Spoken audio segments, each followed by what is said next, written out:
Hello student, चलिए start करते हैं chapter number 8 dissolution of A partnership firm के नेक्स्ट क्वेश्चन नंबर 19 के साथ, जहां पर हम लोग अब एक नए कॉन्सेप्ट की बात शुरू करने वाले हैं। रियलाइजेशन अकाउंट को कैसे बनाना है और क्या क्या रूल्स होते हैं और किन किन चीज़ों को आपको रियलाइजेशन अकाउंट को बनाते समय ध्यान में रखना है, ये सारी बातें आज के इस वीडियो में हम लोग समझेंगे डिटेल में। तो बहुत ही इंपॉर्टेंट वीडियो होने वाला है बच्चे, तो बहुत ध्यान से बहुत फोकस के साथ इस वीडियो को समझना, क्योंकि आज के वीडियो को अगर आपने अच्छे से समझ लिया तो आगे के आने वाले सारे क्वेश्चंस आपके लिए इजी हो जाएंगे। तो चलिए सबसे पहले इस क्वेश्चन को समझते हैं।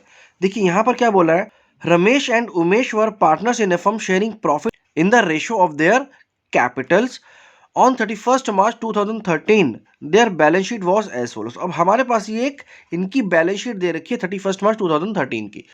इसके आगे ये कुछ पॉइंट्स और बता रखे हैं बेटा हमें, जिसमें बोला है कि on the above date the firm was dissolved. ये कौन सी डेट है बेटा? वो 31 मार्च 2013 वाली डेट है जिस टाइम की आपके पास बैलेंस शीट गिवन है।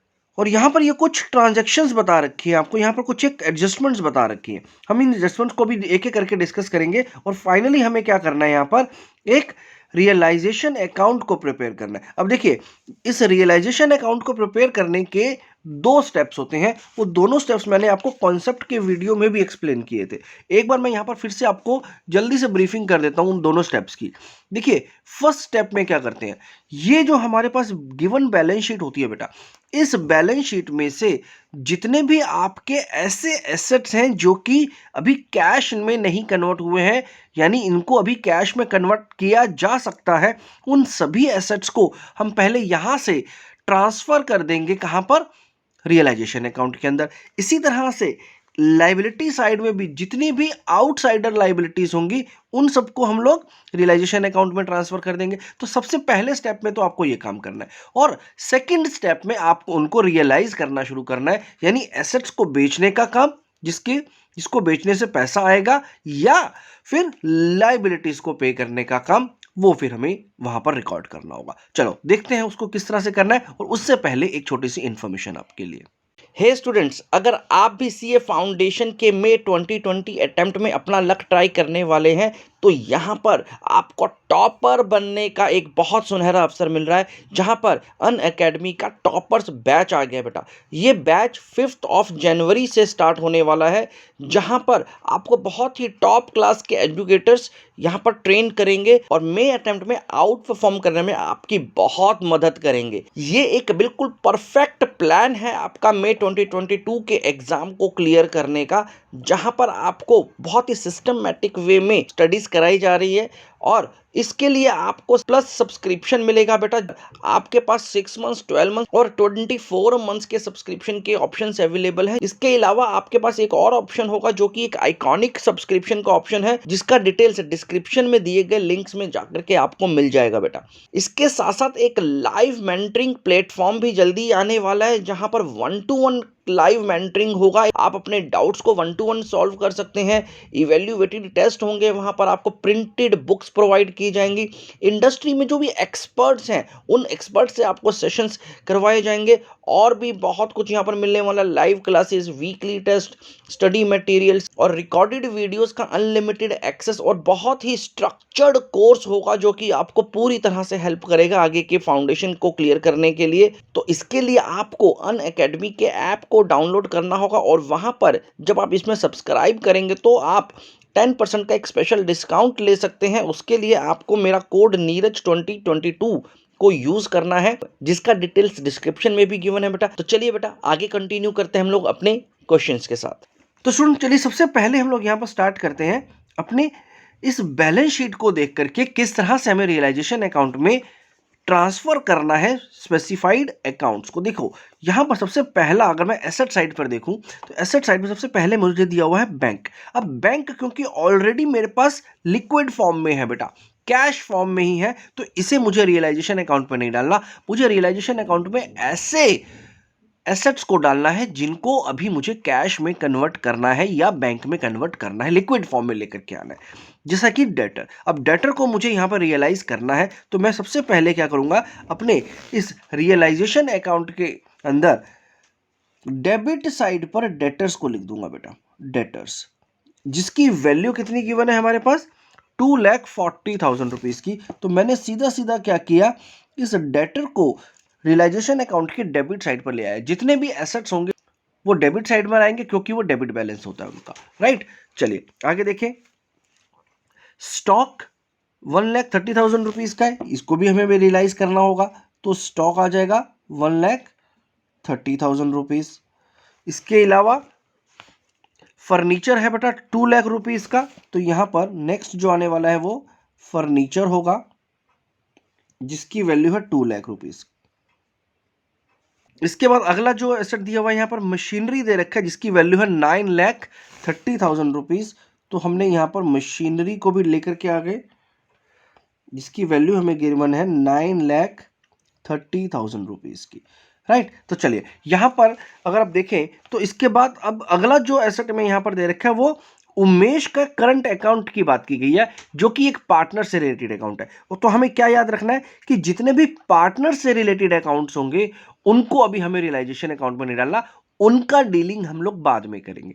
अभी हम लोग सिर्फ उन एसेट्स को डालेंगे जिन्हें हमें बाहर कहीं बेच देना है या फिर ऐसी लाइबिलिटीज को डालेंगे जो कि एक्सटर्नल लाइबिलिटीज है। तो चलिए हमने एसेट साइड को तो देख लिया, अब जरा लाइबिलिटी साइड को देख लेते हैं। लाइबिलिटी साइड में सबसे पहले दिया हुआ है बच्चे क्रेडिटर्स जो कि है 1,70,000 रुपीज का। तो क्रेडिटर्स है क्योंकि लाइबिलिटीज है तो वो हमें क्रेडिट साइड पर डालनी पड़ेगी, तो यहां पे आ जाएगा क्रेडिटर्स जिसकी वैल्यू हमें गिवन है 1,70,000 रुपीज। तो हम लोग यहां पर इसको ट्रांसफर कर चुके हैं, हम रियलाइजेशन अकाउंट में लेकर के आ गए बेटा। अगला है वर्कमैन कंपनसेशन रिजर्व। ये जो रिजर्व होगा बेटा, इस वर्कमैन कंपनसेशन रिजर्व को हम लोग पार्टनर्स में बीच में डिवाइड कर देंगे, डिस्ट्रीब्यूट कर देंगे, तो इसलिए इसको रियलाइजेशन अकाउंट में नहीं लेकर के आना है मुझे। ये पार्टनर से रिलेटेड है, जितनी भी चीजें पार्टनर से रिलेटेड है हम उनको अभी रियलाइजेशन अकाउंट में नहीं लाएंगे। लेकिन हाँ, याद क्या रखने वाली बात है, अगर कोई भी ऐसा एसेट आएगा यहां पर जिसके अगेंस्ट में कोई रिजर्व बना है तो वो रिजर्व एसेट के साथ साथ रियलाइजेशन अकाउंट में चला जाएगा। जैसे कि एग्जांपल अगर ले तो इन्वेस्टमेंट फ्लक्चुएशन रिजर्व, अगर मेरी एसेट में एक इन्वेस्टमेंट है और मैंने उसका इन्वेस्टमेंट फ्लक्चुएशन रिजर्व फंड बना रखा है, तो अगर इन्वेस्टमेंट को मैं रियलाइजेशन अकाउंट में ट्रांसफर करूंगा तो साथ साथ इन्वेस्टमेंट फ्लक्चुएशन रिजर्व फंड को भी मुझे ट्रांसफर करना होगा। लेकिन अगर कोई ऐसा फंड है जिसके लिए कुछ एसेट में अभी नहीं है तो फिर हम लोग उसको पार्टनर्स में बांट करके खत्म कर देंगे, जैसे कि जनरल रिजर्व। तो जनरल रिजर्व भी अभी हमारा पार्टनर्स में डिवाइड हो जाएगा, इसलिए रियलाइजेशन अकाउंट में नहीं जाने वाला। इसके बाद अगला है बेटा रमेश का करंट अकाउंट जो कि अगेन पार्टनर से रिलेटेड है, तो इसको भी हमें लेकर के जाने की जरूरत नहीं है। और उसके बाद तो फिर कैपिटल अकाउंट्स है, तो ये सब चीजें अब नहीं जाएंगे, सिर्फ और सिर्फ यहां पर एक क्रेडिटर्स था जिसको हम लोग यहां से रियलाइजेशन अकाउंट में ट्रांसफर कर लिया बेटा। ये तो हो गया हमारा फर्स्ट स्टेप, जब हमने सारे एसेट्स और लायबिलिटी के अकाउंट्स को रियलाइजेशन अकाउंट में लेकर के आ गए जिनको हम लोग ला सकते थे। अब अगले स्टेप में आपको इनको रियलाइज कराना शुरू करना है। अब वो रियलाइज कैसे कराना है वो हमें हमारी इंस्ट्रक्शंस बताएंगे। तो देखिए इंस्ट्रक्शंस में क्या क्या है। देखिए फर्स्ट इंस्ट्रक्शन क्या बोल रही है, Ramesh took over 50% of stock at ₹10,000 less than the book value. इसका मतलब क्या हुआ कि रमेश एक जो पार्टनर है हमारा, उसने जितना भी हमारा स्टॉक था उसमें से 50% स्टॉक ले लिया बेटा, वो खुद ले गया। और कितने रुपए में ले गया, जो भी बुक वैल्यू थी उसमें से 10,000 रुपए कम में। चलो तो देख लेते हैं कि हमारा स्टॉक कितने का था बेटा। तो अगर आप यहां देखेंगे तो स्टॉक हमारा 1,30,000 रुपीज का था।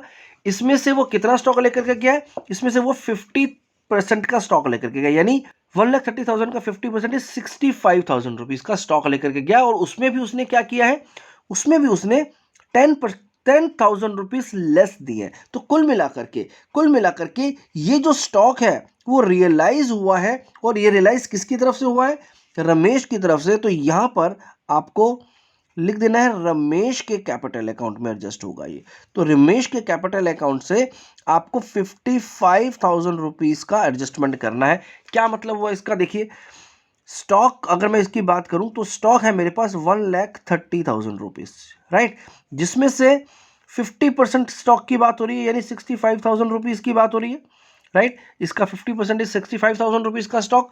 इस 65,000 रुपीज के स्टॉक में से 10,000 रुपीज का उसने वैल्यू कम दिया है, तो यानी 55,000 रुपीज ही अब हमें रमेश से मिलेंगे। और हमने क्या कर दिया उसके लिए, रमेश के कैपिटल अकाउंट को यहां पर मेंशन कर दिया। तो इसका क्या मतलब हुआ कि मैं रमेश के कैपिटल अकाउंट को डेबिट करने वाला हूं और क्रेडिट हो रहा है मेरा रियलाइजेशन अकाउंट, राइट। इसी तरह की जनरल एंट्रीज आपने पहले भी करी है बेटा। चलिए आगे देखते हैं और क्या बोला है हमारी एडजस्टमेंट ने। Remaining stock was sold at a loss of 15,000। अब यहां पर देखें तो मेरे पास रिमेनिंग स्टॉक कितना बच गया, देखो ना, आपके पास 1,30,000 रुपीज का टोटल स्टॉक था, जिसमें से 65,000 रुपीज के स्टॉक का हिसाब किताब तो आपने देख लिया। बाकी का कितना बच गया, बाकी का भी बच गया 65,000 रुपीज। अब इस 65,000 रुपीज के स्टॉक को आपने सेल कर दिया है बेटा, किसने में, आपने इसको सेल कर दिया है 15,000 रुपीज के लॉस में, यानी 15,000 रुपए कम मिला है आपको इसमें, तो इसका मतलब 50,000 रुपीज में आपने इसको सॉल्व कर दिया।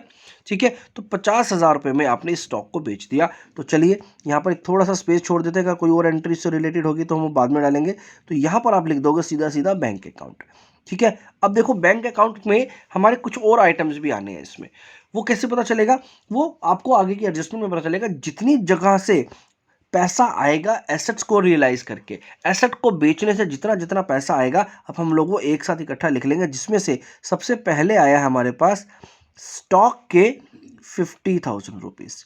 स्टॉक के 50,000 रुपीज मेरे पास आ चुके हैं बेटा, जो कि मैंने अभी यहां पर नोट कर लिया, ये मेरे बैंक अकाउंट में आ रहे हैं।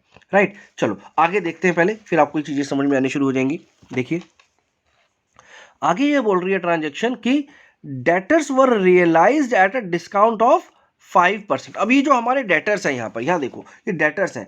अब ये जो हमारे डेटर्स हैं, ये डेटर्स हमें रियलाइज हो गए हैं 5% लेस पे, यानी हमने इनसे पैसा तो ले लिया लेकिन 5% पैसा कम मिला है हमें। ठीक है, तो 5% के डिस्काउंट पे रियलाइज हुए। अब हमें क्या सोचना है भाई, जितना भी पैसा मिल गया बस आ जाए, अब कोई फर्क नहीं पड़ता वो कितना परसेंट लेस पर आ रहा है। तो अब हमारे पास जो डेटर से पैसा आया को 2,40,000 रुपीज में से इसका 5% यानी 12,000 रुपीज कम करना पड़ेगा। अगर आप 2,40,000 रुपीज का 5% निकालेंगे बेटा तो वो 12,000 रुपीज आता है, और अगर मैं 12,000 रुपीज इसमें से कम करता हूं तो जो मेरे पास डेटर्स आ गए बेटा वो कितने के आ गए, वो मेरे पास आ गए 2,28,000 रुपीज के। 2,28,000 रुपीज मेरे पास डेटर्स के नाम पर आ चुके हैं। तो ये मेरे रियलाइज हो गए। नुकसान कितना हुआ उससे मुझे कोई फर्क नहीं पड़ रहा, जितने से भी मेरा रियलाइज हो गया मैं उस अमाउंट को यहाँ पर मेंशन करूंगा। कितना 10% में लॉस हुआ अभी मुझे उससे कोई लेना देना नहीं है। ठीक है, चलिए आगे देखते हैं और क्या बोला हमारी ट्रांजेक्शन ने। इसके बाद अगली जो ट्रांजेक्शन है उसमें बोला है furniture was taken over by Umesh for 50,000। अब यहां पर उमेश एक जो अलग अगला पार्टनर है, उसने हमारा जो फर्नीचर है वो ले लिया है 50,000 रुपीज में। तो इसका मतलब यहां पर लिख सकते हैं हम इसको, तो उमेश के कैपिटल अकाउंट को फिर से हमें डेबिट करना पड़ेगा। तो यानी उमेश के कैपिटल अकाउंट में हम लोगों ने ये 50,000 रुपीज का एडजस्टमेंट कर दिया।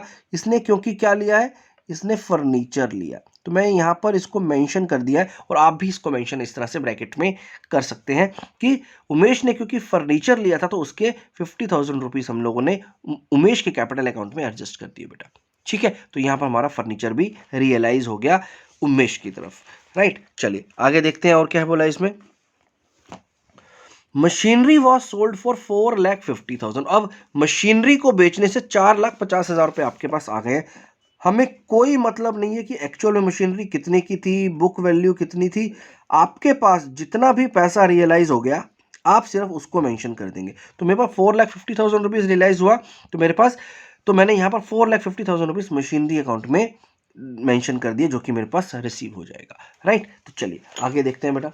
अगली ट्रांजैक्शन में बोला है कि creditors were paid in full. अब क्रेडिटर्स को हमने पूरी पेमेंट कर दी, और क्रेडिटर्स की जो पेमेंट बनती थी वो 1,70,000 रुपीज की बनती थी। क्योंकि आपने क्रेडिटर्स की पेमेंट कर दी है तो इसलिए आपका यहां पर डेबिट साइड पर अब बैंक अकाउंट आएगा बेटा। तो यहां पर बैंक अकाउंट आ जाएगा बेटा, और इस बैंक अकाउंट के अंदर आप यहां पर लिख देंगे पहले क्रेडिटर्स, कि ये जो आप पैसा दे रहे हैं वो क्रेडिटर्स को दे रहे हैं 1,70,000 रुपीज का। ठीक है, तो यहां पर हम लोगों ने इस लायबिलिटी को पे ऑफ कर दिया, जो कि हमने बैंक से किया होगा।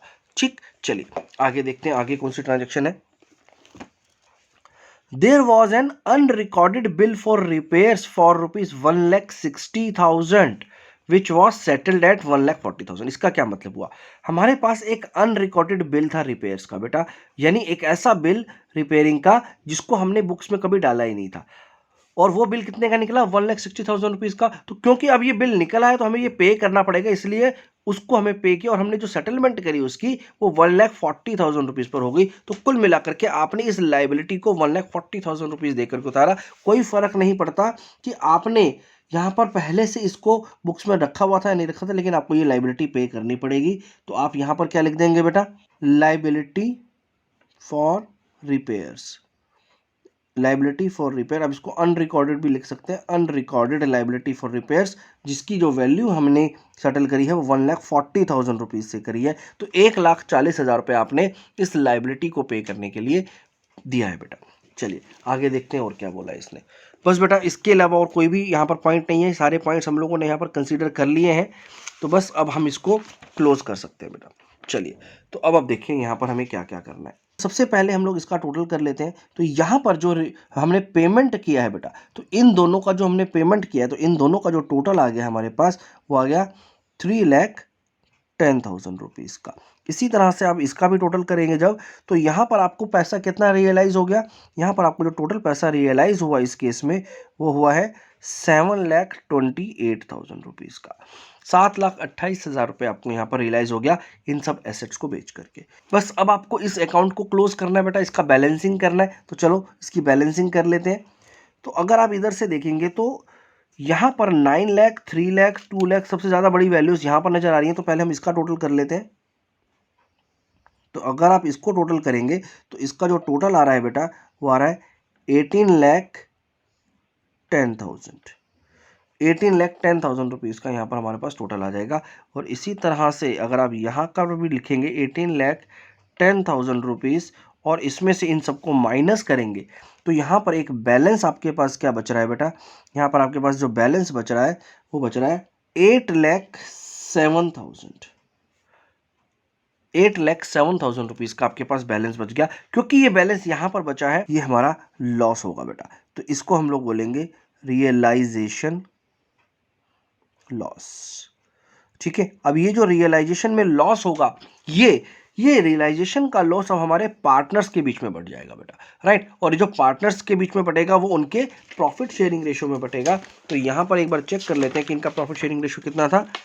तो यहाँ पर जो रमेश और उमेश थे इनका जो पार्टनरशिप का रेशो है वो इनका कैपिटल के हिसाब से है, in the ratio of their capital, right. तो इनका कैपिटल देखें क्या है यहाँ पर। तो कैपिटल अगर आप देखेंगे तो एक रमेश का जो कैपिटल है वो 7 लाख रुपए का है और उमेश का जो कैपिटल है वो 3 लाख रुपीज़ का है। यानी इनका जो रेशो हो गया कैपिटल के हिसाब से वो 7:3 हो गया। तो इसका मतलब क्या हुआ कि ये जो लॉस होगा अब वो इन दोनों पार्टनर्स यानी रमेश और उमेश, तो यहां पर हम लोग लिख देते हैं रमेश कैपिटल अकाउंट और Umesh capital account, Umesh capital account, इन दोनों में 7:3 के बीच में हम इस वाले लॉस को डिस्ट्रीब्यूट करेंगे। तो जब आप 8,07,000 रुपीज को 7:3 में डिस्ट्रीब्यूट करेंगे तो यहां पर रमेश के पास जो लॉस जाएगा वो जाएगा 5,64,900 रुपीज़ और इसी तरह से उमेश को मिलेगा 2,42,100 रुपीज़ का लॉस जो कि इनके अकाउंट में अब डेबिट हो रहा है बेटा। बस बेटा ये हो गया हमारा क्वेश्चन यहाँ पर कंप्लीट। तो इस तरह से आपको ये एक रियलाइजेशन अकाउंट बनाना होता है जहाँ पर आपने कुल मिलाकर के अगर आप देखें तो आपने यहाँ पर 3 स्टेप्स में इसको ख़त्म किया।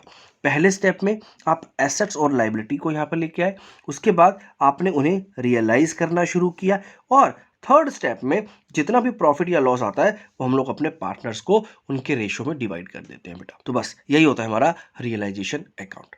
तो चलिए अब इसके बाद नेक्स्ट क्वेश्चन को पढ़ते हैं, देखिए उस क्वेश्चन में क्या नया आता है बेटा। Question number 20, Pradeep and Rajesh were partners in a firm sharing profit and losses in the ratio 3:2. They decided to dissolve their partnership firm on 31st March 2018. Pradeep was deputed to realize the assets and to pay off the liabilities.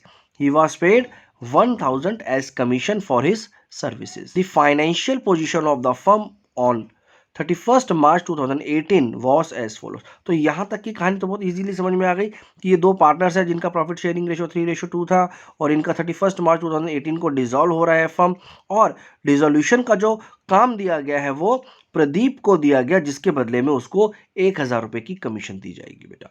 Right. अब इसके बाद हमारे पास ये एक balance sheet है बेटा, और इस बैलेंस शीट को यूज करना है आपको, और साथ ही साथ इन एडजस्टमेंट्स को देखते हुए एक रियलाइजेशन अकाउंट प्रिपेयर करना है। तो चलिए हम स्ट्रेट अवे रियलाइजेशन अकाउंट की तरफ पहले बढ़ते हैं और स्टार्ट करते हैं अपने फर्स्ट स्टेप के साथ। चलिए बेटा, यहाँ पर हम लोग अपने रियलाइजेशन अकाउंट को पहले प्रिपेयर कर लेते हैं। सबसे पहला काम आपको क्या करना होता है? सबसे पहला काम आपको करना होता है कि जितने भी आपके पास एसेट्स और लाइबिलिटीज़ हैं उनको आपको इस रियलाइजेशन अकाउंट में लेकर के आना है, यहाँ पर ट्रांसफ़र करना है। तो चलो देख लेते हैं कौन कौन से हमारे पास एसेट्स हैं। सबसे पहले हम एसेट्स की बात कर लेते हैं। तो सबसे पहले जो एसेट की बात करें तो एसेट में सबसे पहला हमारे पास जो नाम है वो बिल्डिंग का है, जिसकी वैल्यू 1,20,000 रुपीज़ की है। तो चलिए सबसे पहले हम लोग यहाँ पर बिल्डिंग को ले आते हैं। तो सबसे पहले मैंने यहाँ पर डाल दिया बिल्डिंग, जिसकी वैल्यू मेरे पास 1,20,000 रुपीज़ गिवन है, तो 1,20,000 रुपीज़। राइट। इसके बाद जो नेक्स्ट एसेट है हमारे पास इन्वेस्टमेंट है 30,600 रुपीज़ की। तो यहाँ पर इन्वेस्टमेंट आ जाएगा 30,000 रुपीज़, 30,600 रुपीज़। नेक्स्ट जो हमारे पास एसेट दिया हुआ है वो डेटर्स है, जिसकी वैल्यू है 34,000 रुपीज़। तो चलिए डेटर्स को लिख लेते हैं 34,000 रुपीज़ के। तो यहाँ पर हमारे पास अगला एसेट है डेटर्स, जिसकी वैल्यू है 34,000 rupees.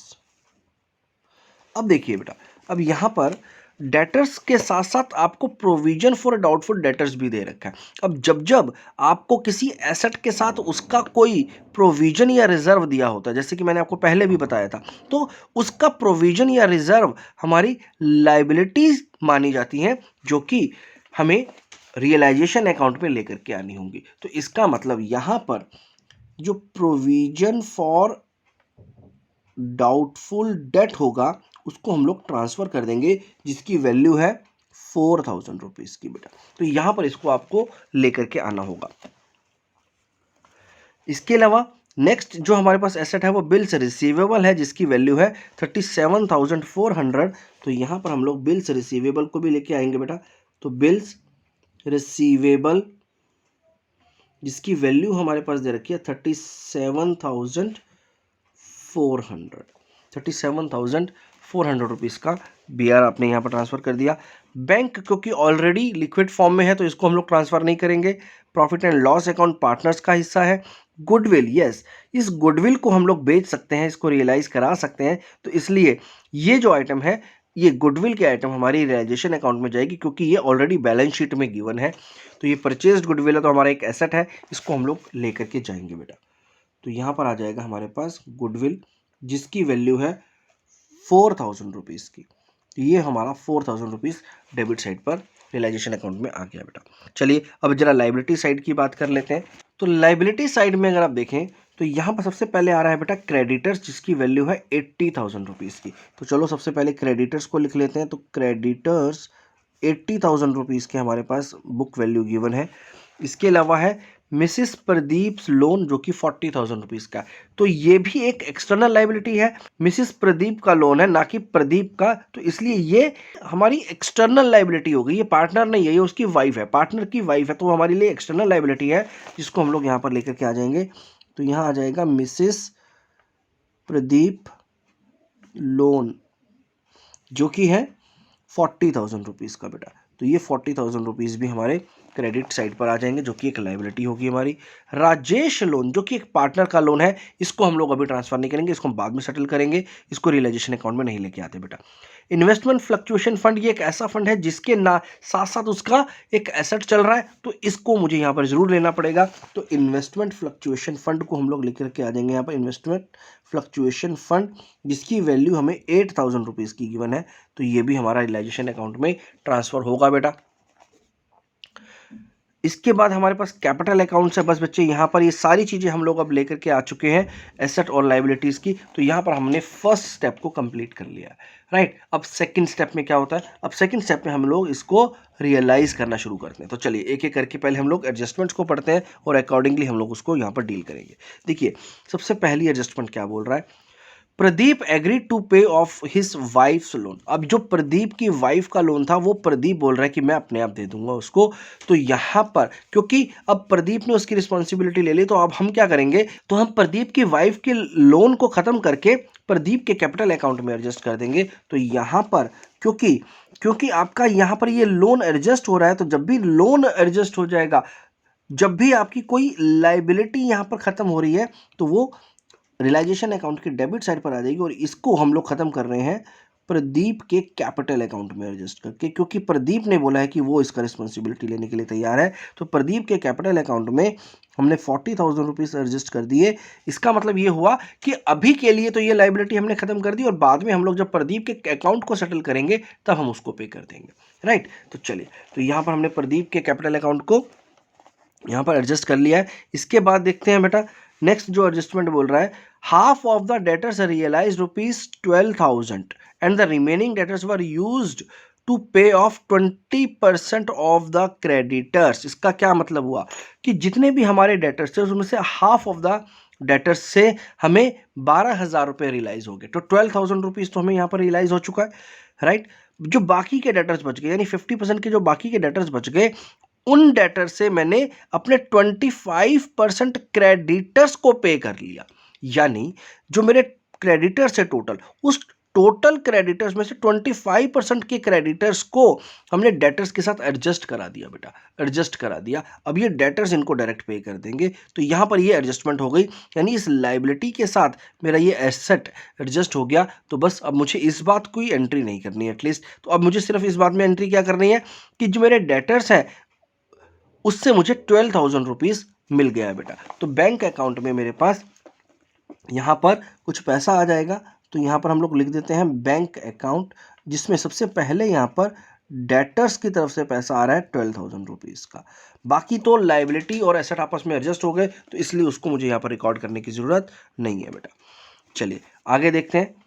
Investment sold to Rajesh for ₹27,000। Rajesh ने हमारे से ये इन्वेस्टमेंट ले ली है 27,000 रुपीज़ में। तो चलिए अब राजेश की बात लिख लेते हैं, यहाँ पर थोड़ा सा स्पेस छोड़ देते हैं। तो यहाँ पर राजेश के कैपिटल अकाउंट से, राजेश के कैपिटल अकाउंट में अब हमने ये 27,000 रुपीज़ एडजस्ट कर दिए बेटा।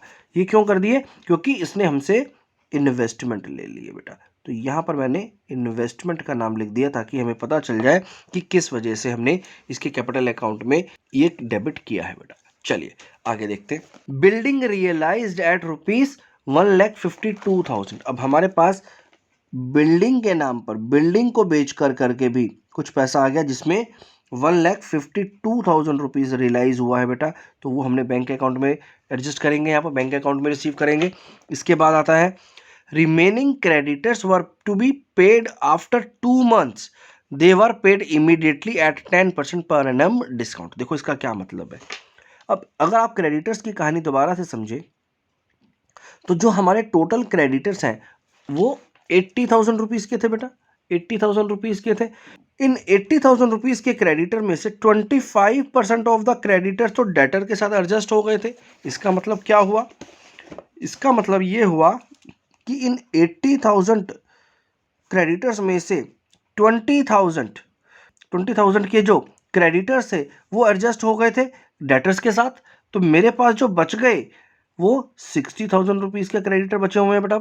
अब मुझे इन 60,000 रुपीज़ के क्रेडिटर्स को पे करना है, ठीक है। अब हमें क्या बोला कि जितने भी रिमेनिंग क्रेडिटर्स हैं, यानी इस केस में हमारे पास 60,000 रुपीज़ के क्रेडिटर्स रिमेनिंग है, वो अभी 2 महीने बाद ड्यू होना है। अभी हमें उनको 2 मंथ्स के बाद पे करना था, लेकिन अब हम क्या कर रहे हैं, उनको इमीडिएटली पे कर रहे हैं। और इस वजह से वहां से हमें 10% पर एनम का डिस्काउंट मिल गया बेटा, ठीक है। तो वहां से उन्होंने मुझे 10% का डिस्काउंट दे दिया, जो कि पर एनम का डिस्काउंट है। तो इसका मतलब क्या हुआ? इसका मतलब ये हुआ, ये 60,000 रुपीज के डेटर्स ने हमें 10% का डिस्काउंट दिया है। और क्योंकि अभी 2 महीने बचे थे, तो इसलिए 2 मंथ्स का ही हमें यहाँ पर कैलकुलेशन करना है। 10% पर एनम बोला था बेटा हमें, तो इसलिए 2 महीने का जितना भी यहाँ पर इंटरेस्ट बनता है वो हम लोग डिस्काउंट के रूप में ले लेंगे। तो यहाँ पर जो अगर आप टोटल करोगे, तो यहाँ से उसको जब आप कैलकुलेट करके देखेंगे तो बेटा ये आ जाएगा 1,000 रुपीज़। 1,000 रुपीज़ का अमाउंट है जो कि अब आपका कम हो जाएगा आपके क्रेडिटर्स पे, यानी टोटल क्रेडिटर जो 60,000 रुपीज़ के थे, अब आपको इन्हें कितना पे करना है, इनको 1,000 रुपीज़ कम पे करना है, यानी 59,000 रुपीज़ पे करना है। तो चलिए यहाँ पर हम लोग मेंशन कर देते हैं। तो हमारे पास यहाँ पर जो बैंक अकाउंट से पैसे जाने वाले हैं बेटा, वो क्रेडिटर्स के नाम पर जाने वाले सबसे पहले, और जिसकी वैल्यू होगी 59,000 रुपीज़। चलिए आगे देखते हैं बेटा। अब देखो बेटा यहाँ पर bills receivable were settled at a loss of 1400। अब जो बिल रिसीवेबल था हमारा, उसको भी हमने सेटल कर दिया, लेकिन उसमें हमें लॉस कितना बता रहा है, 1400। तो देखें जरा बिल्स रिसीवेबल थे कितने हमारे, तो यहाँ पर अगर आप देखेंगे तो बिल्स रिसीवेबल थे 37,400 रुपीज़ के। अब इस 37,400 रुपीज़ में से 1,400 रुपीज़ का लॉस है जो कि हमें नहीं मिला, तो बाकी हमें मिल गया होगा, यानी बाकी कितना मिल गया, 37,400 माइनस 1,400 करेंगे तो 36,000 रुपीज़ हमें यहाँ पर रिसीव हो चुका है।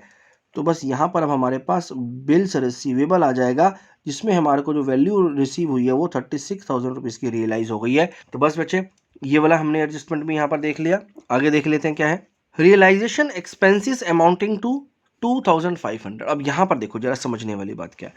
अब यहाँ पर रियलाइजेशन में कुछ एक्सपेंसेस हुए हैं जिसमें 2,500 रुपीज़ लग गए, ये फर्म ने पे किए, तो ये तो हमें यहाँ पर लिखना ही है, ठीक है। इसके अलावा अगर आप इस क्वेश्चन में आगे ध्यान रखें तो इस रियलाइजेशन को करने के लिए भी हमने 1,000 रुपीज़ की कमीशन दी थी प्रदीप को, तो वो भी अब हमें एडजस्ट करनी है। तो यहाँ पर अब इन दोनों एडजस्टमेंट्स को लेकर के चलना है हमें। तो एक तो यहाँ पर ये जो हमारे क्रेडिटर्स है ये हो चुके हैं, इसके अलावा ये जो बैंक अकाउंट से अब एक रियलाइजेशन के एक्सपेंसेस और जाएंगे, तो आप इसको यहाँ लिख देते हैं रियलाइजेशन एक्सपेंसेस, जिसमें आपको 2,500 रुपीज़ पे करने पड़े बेटा। एक तो ये हो गया हमारे पास। सेकंड आपने इस रियलाइजेशन को काम करने के लिए प्रदीप को बेटा, तो प्रदीप के कैपिटल अकाउंट में हमने कितना क्रेडिट करना है, 1,000 रुपीज़, जो कि उसकी कमीशन के रूप में, उसके काम करने की सर्विसेज के रूप में हमने उसको पे करना था, राइट। तो ये भी हम लोगों ने यहाँ पर पे कर दिया। इसके अलावा अब हमारे पास कोई भी एडजस्टमेंट नहीं बची है बेटा, और जितनी भी हमारी लाइबिलिटीज बनती थी वो सारी हम लोग यहाँ पर ट्रांसफर कर चुके हैं। जैसे कि मिसेस प्रदीप का जो लोन था, मिसेस प्रदीप का लोन वो प्रदीप के कैपिटल अकाउंट में एडजस्ट हो गया है। क्रेडिटर्स को हम लोग ऑलरेडी पे कर चुके हैं। अब बच गए प्रोविजन फॉर डाउटफुल डेट्स और IFF यानी इन्वेस्टमेंट फ्लक्चुएशन फंड। अब देखिए क्या होता है, हम जितनी भी हमारी एक्सटर्नल लाइबिलिटीज होती हैं बेटा, उन सबको तो पे करना ही करना है, क्वेश्चन बोले या ना बोले। लेकिन अगर मैं बात करूं प्रोविजन फॉर डाउटफुल डेथ, तो ये तो एक मेरा इंटरनल प्रोविजन है। तो ये जो प्रोविजन है इसको हम लोग कुछ भी नहीं करेंगे, इसको हम लोग यहीं पे एज इट इज छोड़ देंगे। इसी तरह से इन्वेस्टमेंट फ्लक्चुएशन फंड भी हमारा एक खुद का इंटरनल एक फंड बनाया था, जिसको हमें किसी को पे नहीं करना, तो इसलिए इसको यहाँ पर तो लेके आ जाएंगे हम लोग। इसको हमने फर्स्ट स्टेप में यहाँ पर तो ट्रांसफर कर दिया, लेकिन अब इसको रियलाइज नहीं करा सकते, हमें इसको कहीं पे करने की जरूरत नहीं है। तो ये जो हमारी पहले लाइबिलिटी साइड पर दिखा रहा था, अब ये लाइबिलिटी नहीं रही हमारी। क्यों? क्योंकि अब हमें इसको पे नहीं करना पड़ेगा, तो इसलिए ये क्रेडिट साइड में एज इट इज हमें यहाँ पर छोड़ देनी है बेटा, इसको कुछ नहीं करना। हमें सिर्फ और सिर्फ ये ध्यान रखना है कि जितनी भी आउटसाइडर्स की लाइबिलिटीज होंगी वो सब पे हो जानी चाहिए। अगर उसके बारे में क्वेश्चन नहीं भी बोलता तो भी हमें यहाँ पर इसको पे करना पड़ेगा इसकी एक्चुअल वैल्यू पर, राइट।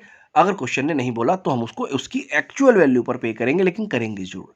चलिए तो बस बच्चे यहाँ पर हम लोग इसको खत्म कर चुके हैं। तो यहाँ पर क्योंकि एक ही था तो सीधा सीधा हम लोग यहाँ पर 59,000 रुपीज़ यहाँ पर लिख देंगे, तो इसका टोटल करने की जरूरत नहीं पड़ी। आप चाहते तो हम इसको डायरेक्ट भी लिख सकते थे क्योंकि एक ही आइटम था यहाँ पर।